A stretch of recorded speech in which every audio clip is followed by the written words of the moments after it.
Welcome to time 24x7 TV. తీవ్రమైన జ్వరం, కీళ్లలో భరించలేని నొప్పి, శరీరం మొత్తం నీరసంగా అనిపించడం ఇవి చికెన్ గున్యా లక్షణాలు కావచ్చు. చికెన్ గున్యా వైరస్ కూడా ప్రధానంగా ఎడిస్ దోమల ద్వారా వ్యాపిస్తుంది. జ్వరం, కీళ్ల నొప్పులు, కండరాల నొప్పులు, తలనొప్పి, దద్దుర్లు వంటి లక్షణాలు రావచ్చు. ముఖ్యంగా కీళ్ల నొప్పులు కొందరిలో ఎక్కువ కాలం కొనసాగవచ్చు. డెంగ్యూ, చికెన్ గున్యా లక్షణాలు కొన్ని సందర్భాల్లో ఒకేలా ఉండవచ్చు. కాబట్టి కేవలం లక్షణాలను చూసి ఏ వైరస్ అనేది నిర్ణయించుకోవచ్చు. దోమలు పెరగకుండా ఇంటి చుట్టుపక్కల నీరు నిల్వ ఉండకుండా చూడండి.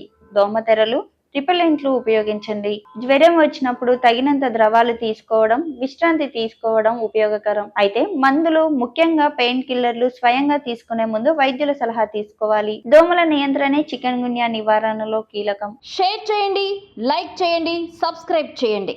మరిన్ని వీడియోల కోసం బెల్ సింబల్ పై క్లిక్ చేయండి. షేర్ చేయండి, లైక్ చేయండి, సబ్స్క్రైబ్ చేయండి. మరిన్ని వీడియోల కోసం బెల్ సింబల్ పై క్లిక్ చేయండి.